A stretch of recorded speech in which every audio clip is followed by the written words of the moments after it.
My entire comic book collection, well, minus what you've already seen on the graphic novel shelf many, many moons ago.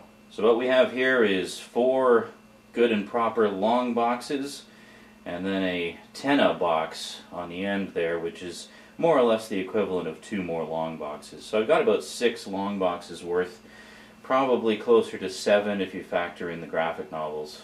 I haven't actually done a full count in quite some time. Probably not since the 80s when I was still collecting like a maniac.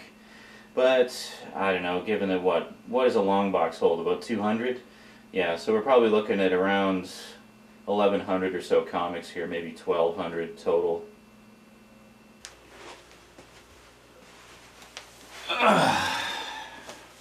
Greetings everyone. Well, I thought it was about time I started talking about comic books again, because Lord knows I've got a ton of them. Now, the main reason I actually wanted to bring all these out is because Rosie's still on her week-long vacation with her grandparents, so I thought this is a great opportunity for me to actually sit down and reorganize the comics a little bit. There's a lot of series that are kind of scattered across these boxes, but this does represent absolutely everything. The only thing that I'm missing is some magazine-sized comics, which are still packed away. But I figure, you know, maybe we'll do some specific videos about those at a later time. So for now, I figured we'd give you a look at the last of the graphic novels, just the stuff that couldn't fit on the graphic novel shelf. A couple of new acquisitions and things like that.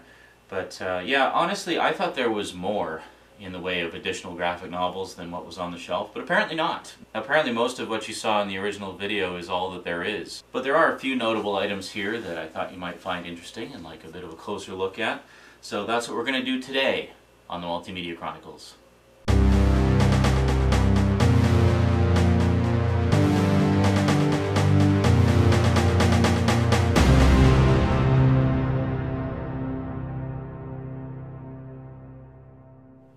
Welcome back.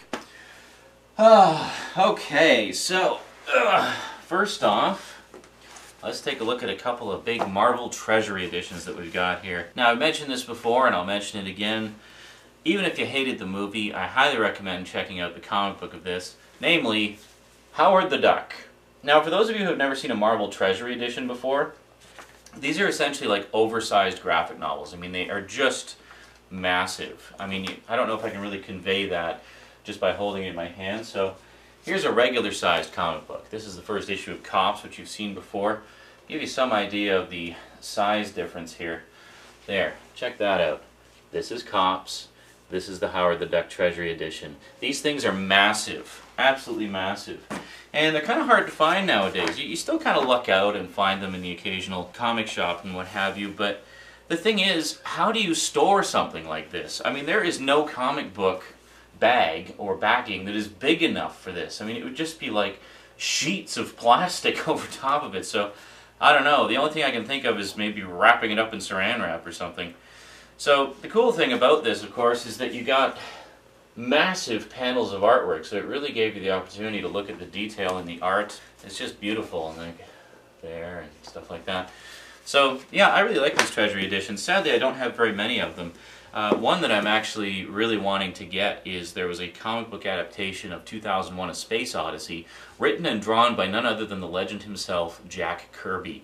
Now, I do have most of the issues of the regular series that followed. I'm actually missing 1. I used to have all 10, but sold a bunch of them for money a while back, and have not yet rebuilt the entire collection. But anyway, 2001: A Space Odyssey is one that I really want. Now, often what would happen is they would do movie adaptations in this format, back in basically in the 70s and 80s, or early 80s. They didn't really last beyond the early 80s too much. So often what would happen is you'd have the Treasury edition, and then the Treasury edition would be broken up into individual comics later, and released either as a limited series or as part of a regular series. Like, for example, Star Wars: The Empire Strikes Back. This was actually split up into, I believe, 6 issues of the regular Star Wars comic. So here, take a look at the artwork here. The artwork is really beautiful in this. I mean, just fantastic. And of course the cover. And then on the back you got the Snow Walkers, which is very cool. But the interesting thing is, between the Treasury edition and the regular comic edition, there were often slight differences. You get like slightly changed artwork and whatnot. If you're a completist, it was definitely worth your while to have both versions, because then you would be getting all the different variations of it. Then we got a nice little reprint edition of G.I. Joe, the Trojan Gambit. Beautiful painted cover on that. I don't know what's with all the yellow though. I think the yellow's really tacky. But if we take a look inside here, we essentially have reprints of some of the original Marvel G.I. Joe comics on nice heavy stock paper that just holds up really well. I mean, this is a fairly old edition. When did this come out originally? 1983. Wow, so this is when it was still fairly new. So considering this is 1983, I mean, look at how bright and beautiful those pages are. You know, it's just a testament to the quality of paper that they used for these reprint editions. Quite nice. Then we have all 2 entire issues of A Nightmare on Elm Street, the comic book. This was actually the very first time Nightmare on Elm Street had ever been done as a comic book, and quite nice. It's actually a black and white magazine style comic. So I guess we do have some of the magazine size comics here, so we'll just call that part of the graphic novel shelf. Yeah, and pretty nice. Yeah, unfortunately the Marvel comic didn't last very long. It wasn't that it sold poorly, it was just the bigwigs at Marvel, I think, got cold feet because of the violence factor. And yeah, there's a lot of stories as to why it was canceled, but poor sales were not one of them. And then the comic book adaptation of one of my favorite sci-fi movies of all time, and the first R-rated movie I ever saw, Robocop. And then on the back we got a nice reprint of the cover, or of the poster, sorry. And again, this is a black and white adaptation. One notable thing about it's actually pretty cool artwork. One notable thing about the comic book adaptation is the violence has been toned down quite considerably. Now, of course, given what a huge hit the movie was, I just assumed that the comic would be insanely valuable at some point, so I actually bought 2 of them. There we go. And then they also did the exact same thing with Robocop 2. Also a black and white adaptation. Quite nice. I don't think either of these ever had color versions done, but oh well, whatever. To me, it just made it more classy, because it's like that Marvel always reserved their black and white magazine size comics line for their more adult comics, so I felt like a real grown-up getting these in the black and white format. So we got that, and then, oh, of course, and then we have good old Howard the Duck again. This is the adaptation of the movie, and this was also reprinted as a 3-issue limited series, with some very, very slight differences between. And then this came out, I don't know who exactly was publishing this. What is it?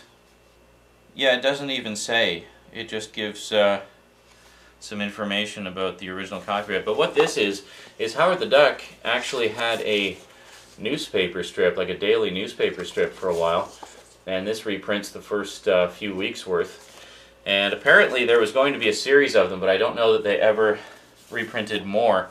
Unfortunately, I've never actually seen this anywhere, ever, except for the day I bought it. So, yeah, for all I know, this is just some guy with a photocopier put this together himself. Yeah, I have no idea. It says on the back, watch for Howard the Duck #2 fairly soon.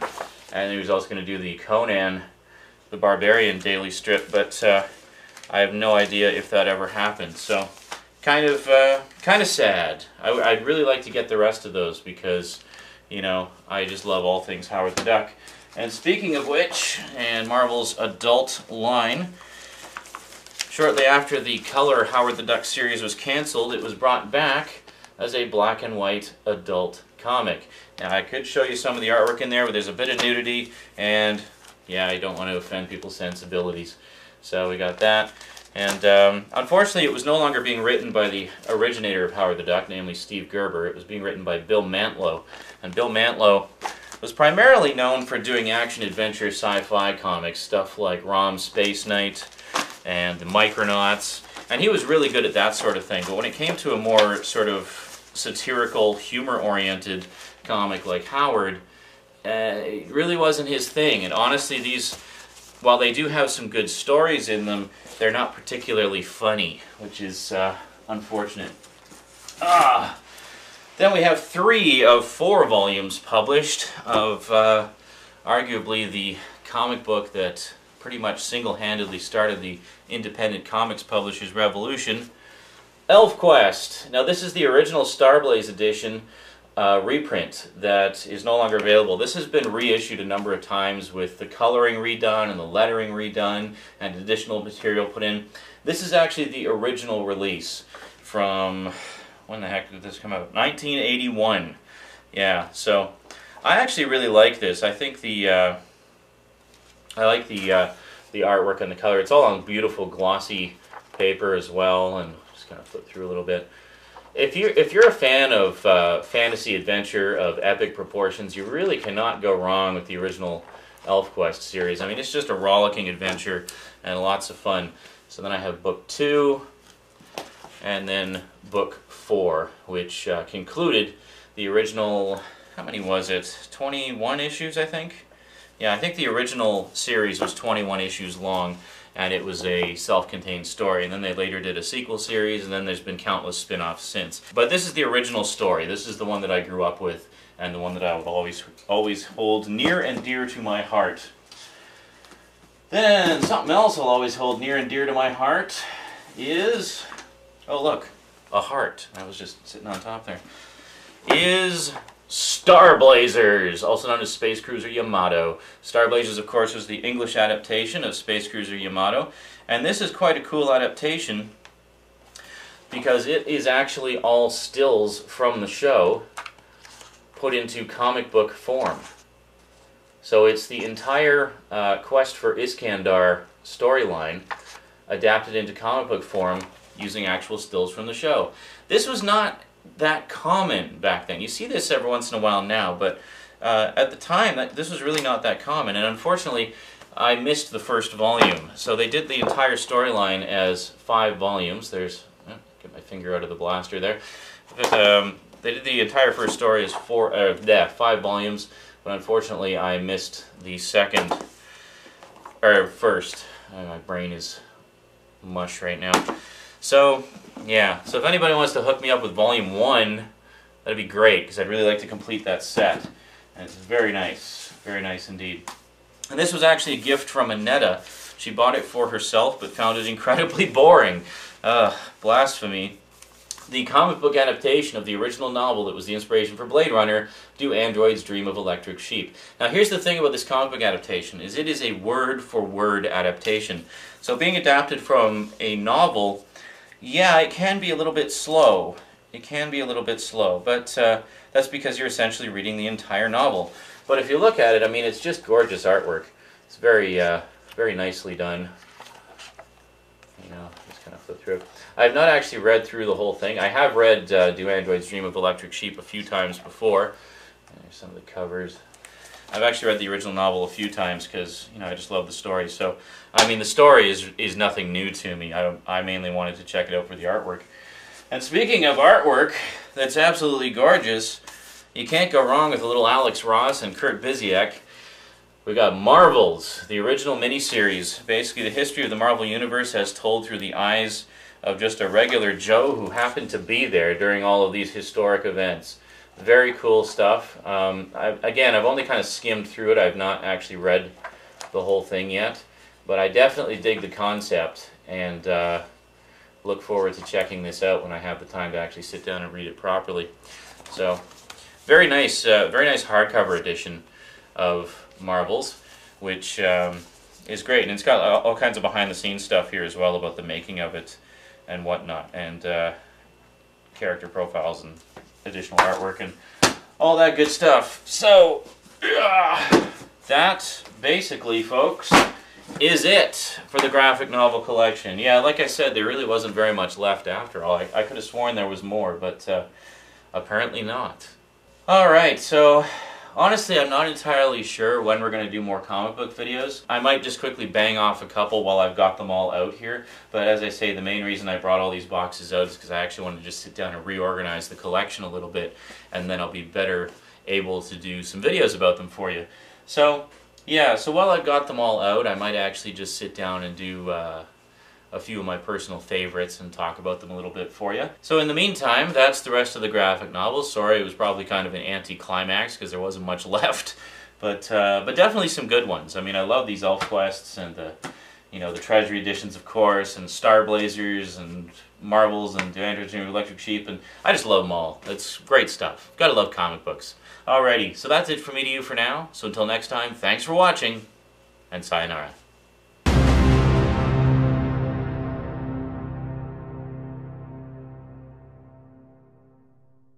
Yeah, so in meantime, instead of in nice time.